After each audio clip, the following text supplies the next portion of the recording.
bienvenue dans Décideurs. Nous allons aujourd'hui faire un tour dans le nord des Hautes-Alpes, vers Briançon, et j'ai le plaisir de recevoir Arnaud Murgia. Bonjour. Bonjour Serge.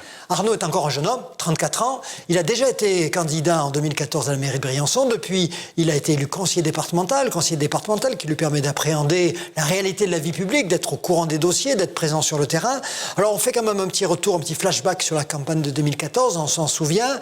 Et on se souvient aussi que certains commentateurs assez critiques avaient eu tendance à dire si Gérard Fromm, le maire actuel, a été élu, c'est aussi à cause du conflit entre Arnaud Murgia et Romain Grisca.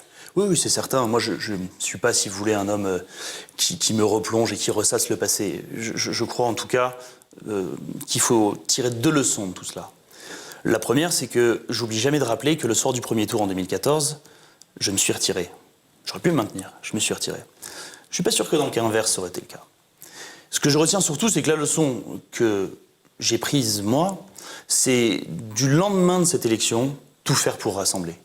Et c'est l'ADN de l'association que j'ai créée, du mouvement que j'ai créé, Demain Briançon, dans lequel nous avons fait la réunion de la quasi-totalité des acteurs qui étaient sur les deux listes. Ça n'a pas été facile, mais je crois que si vous voulez expliquer aux gens que vous pouvez réunir la ville, et aujourd'hui Briançon a besoin de rassemblement, d'union pour avancer, pour repartir sur autre chose.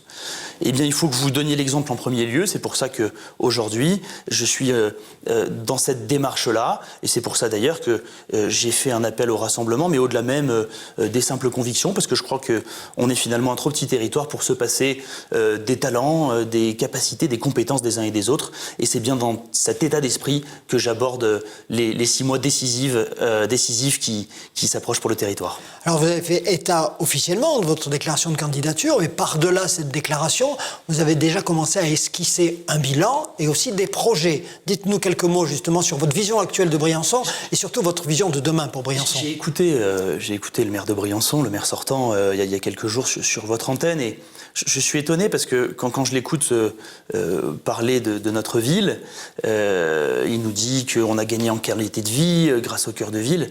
Moi, j'ai pas l'impression qu'on vive dans la même ville de Briançon. Aujourd'hui, la ville n'a jamais été aussi sale, aussi mal entretenue, aussi parce qu'on ne donne pas assez les moyens à nos services de travailler. La cité Vauban est plus vide qu'elle ne l'a jamais été, et c'est d'une tristesse absolue.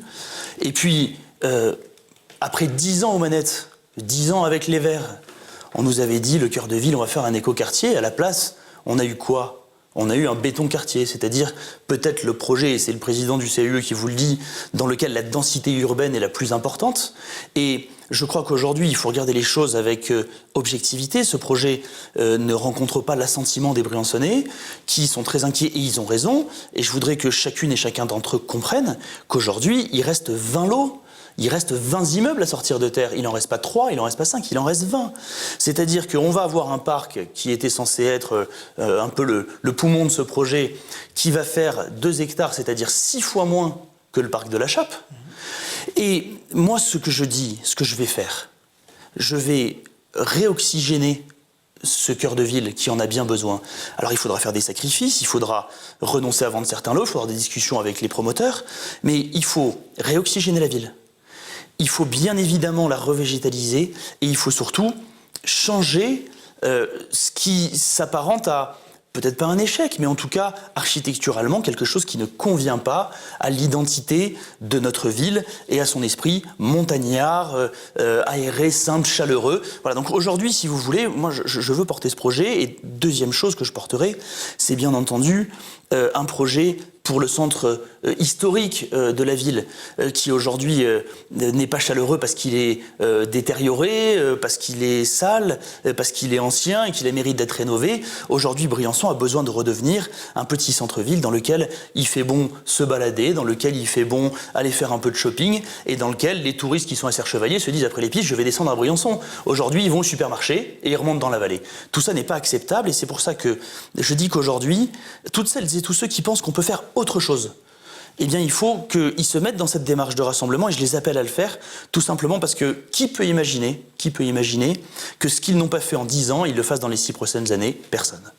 Alors, vous n'avez pas évoqué un sujet qui est aujourd'hui au cœur de l'actualité, au cœur de l'actualité sur Briançon, c'est le dossier du fort des têtes. Et vous avez même employé des mots forts, puisque vous avez parlé de négligence dramatique. Et de légèreté, j'appuie ces mots.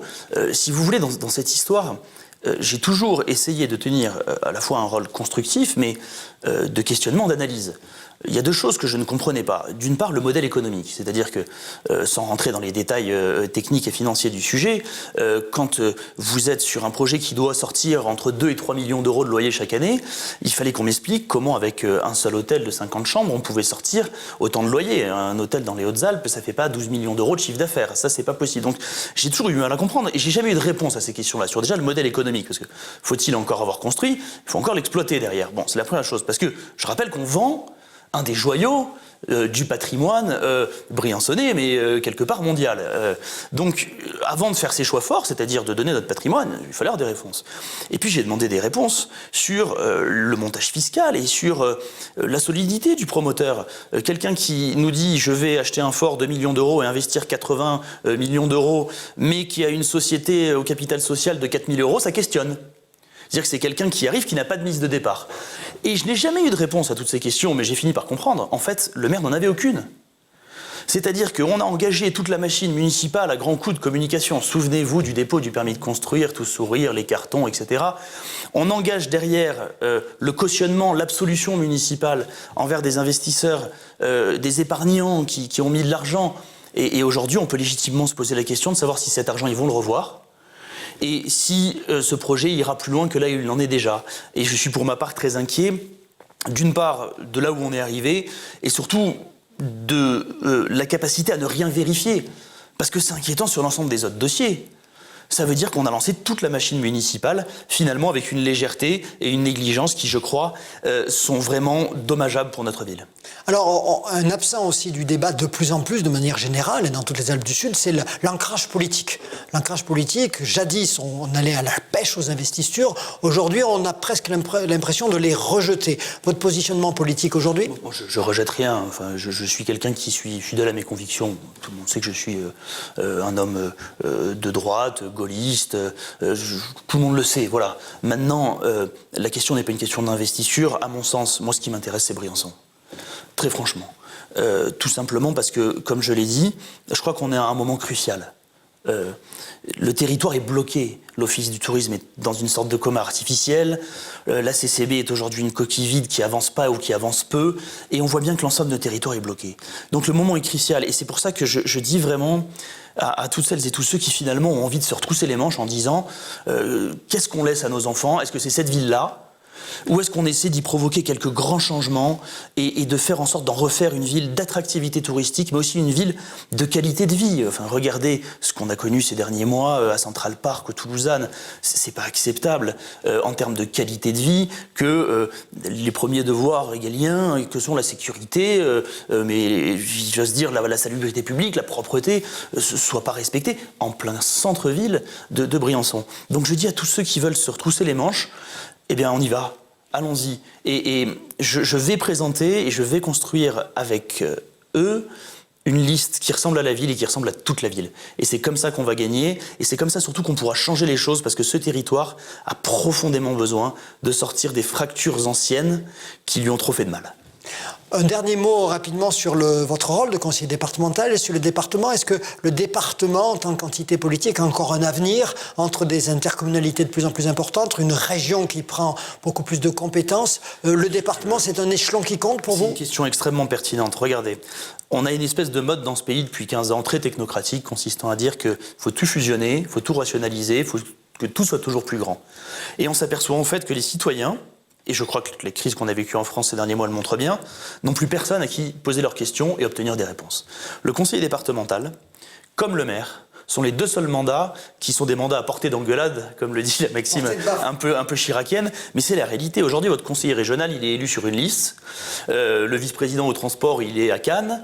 Donc ça veut dire que si vous devez, dans votre petit village, changer un arrêt de bus, vous adressez au bureau 2B, 3C des services de la région. Donc on a créé des entités qui sont pertinentes en termes d'aménagement du territoire, mais aujourd'hui, je suis convaincu que la proximité, et encore plus dans nos départements de montagne, elles permettent de lever tant de problèmes, parce que vous savez, ce que j'ai découvert et que j'avais peut-être sous-estimé depuis que je suis élu, c'est qu'il y a beaucoup de patte humaine avant tout.